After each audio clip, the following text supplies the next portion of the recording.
नमस्कार, प्रणाम।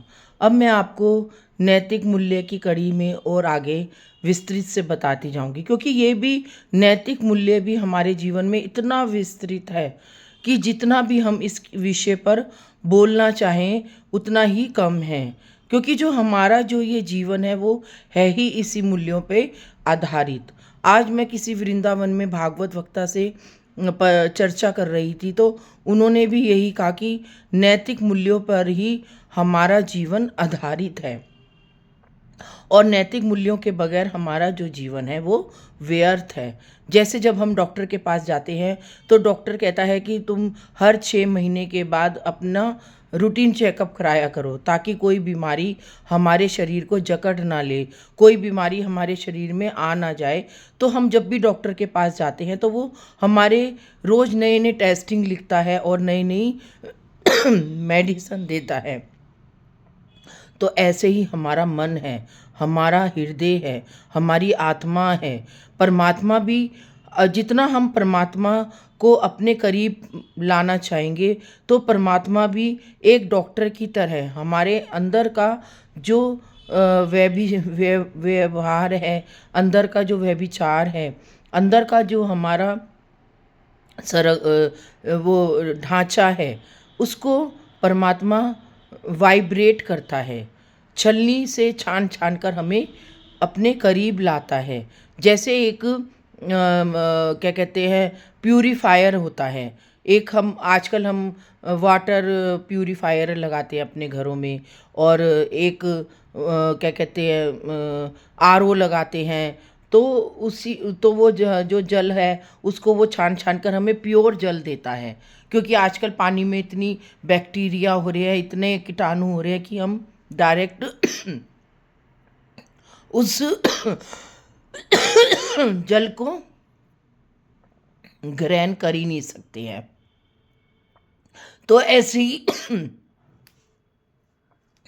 परमात्मा है, वो भी हमारे हृदय में हमारी आत्मा को बार बार अगर हम उसको छानता है, हमारे हृदय की जो अंदर की गंदगी होती है उसको साफ करता है, उसको दूर करता है, ताकि वो हमें अपने और करीब ला सके। क्योंकि आध्यात्मिकता इतनी विस्तृत है, इतनी विशाल है, जितना बड़ा ये संसार है, ये सृष्टि है। कभी भी कोई भी वैज्ञानिक इस पृथ्वी को नाप नहीं सका है, इस संसार को नाप नहीं सका है, क्योंकि वो है ही इतना विस्तृत और इतना विशाल कि देश विदेश सब इसी में ही समाये हुए हैं, इसी पृथ्वी पर, इसी धरातल पर, इसी आसमान के नीचे। चाहे हम विदेशों में चले जाएं, चाहे हम अपने भारतवर्ष में रहे, लेकिन सब जगह आसमान है, सब जगह पृथ्वी है। तो आप ये सोचो ना कि जब इतनी बड़ी पृथ्वी को हम नाप नहीं सकते, तो हम परमात्मा को भी कैसे नाप सकते हैं? परमात्मा के विषय को भी हम कैसे इतने विस्तृत उससे कैसे जान सकते हैं?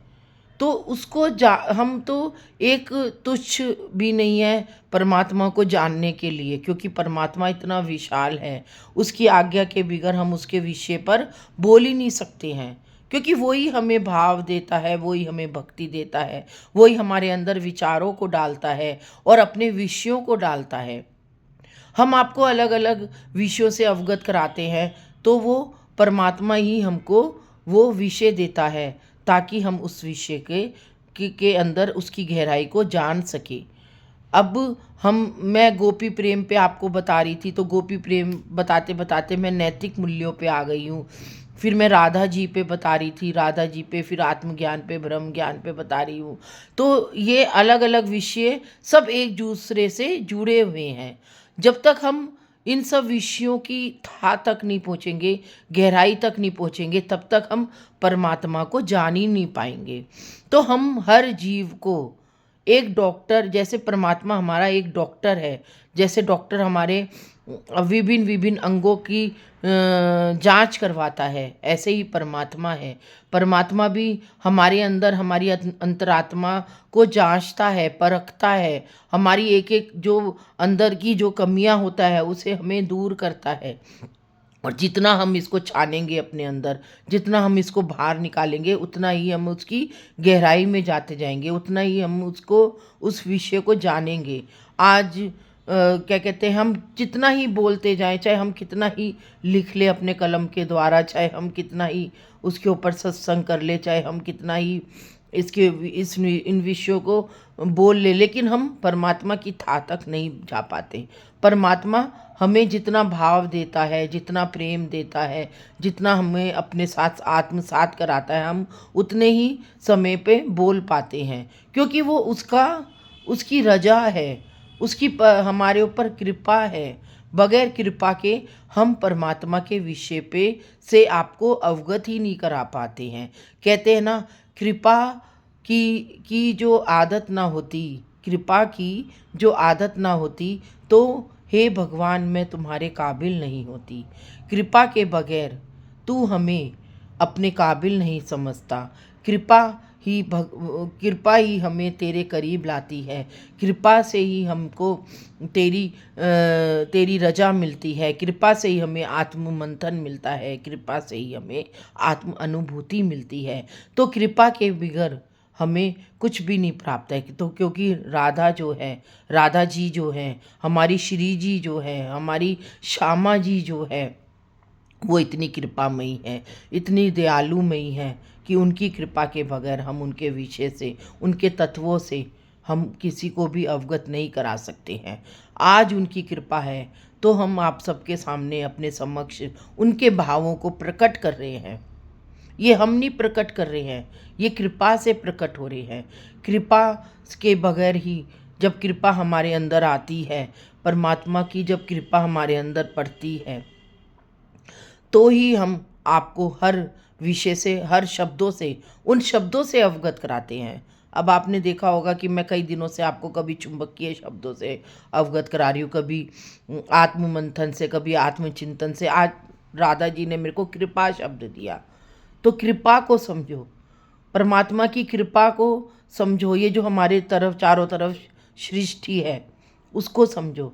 आज परमात्मा की कृपा है तो हम अन्न खा रहे हैं। परमात्मा की कृपा है तो हमें जल मिल रहा है। परमात्मा की कृपा है तो हमें धूप मिल रही है। परमात्मा की कृपा है तो हमें वायु मिल रही है। बगैर वायु के हम सांस भी नहीं ले सकते। हमें अन्न मिल रहा है भगवान की कृपा से। तो ये किसकी कृपा से मिल रहा है? सृष्टि की कृपा से।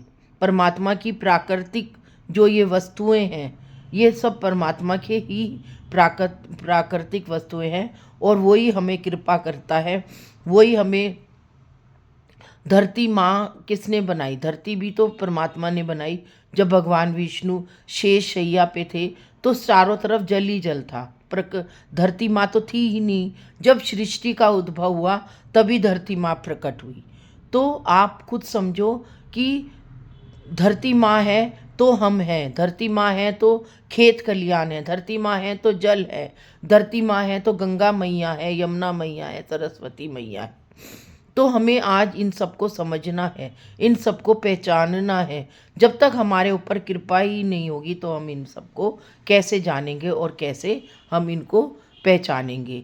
तो परमात्मा को जानने के लिए, परमात्मा को पहचानने के लिए हमें कृपा की ज़रूरत है। क्योंकि अगर दिन रात नहीं होगा तो हम कैसे सोएंगे, हम कैसे जागेंगे, और हम कैसे अपने जीवन का निर्वाह करेंगे? अग्नि नहीं होगी तो हम खाना कैसे पकाएंगे? तो परमात्मा की हर एक तत्व में कृपा है। हर एक तत्व हमें कृपा से मिलता है। हर एक तत्व हमें, चाहे वो घर है, हमें अपना एक बंगला, किसी को बंगला मिलता है, किसी को झोपड़ी मिलती है, किसी को आलीशान घर मिलता है, तो किसी को छोटा सा घर मिलता है। तो ये सब परमात्मा की कृपा से ही तो मिलता है। हमारे उस पिछले जन्म के कर्मों के आधार पे मिलता है हमें रहने का। हमारा जो रहन सहन का स्तर होता है वो भी परमात्मा की कृपा से मिलता है।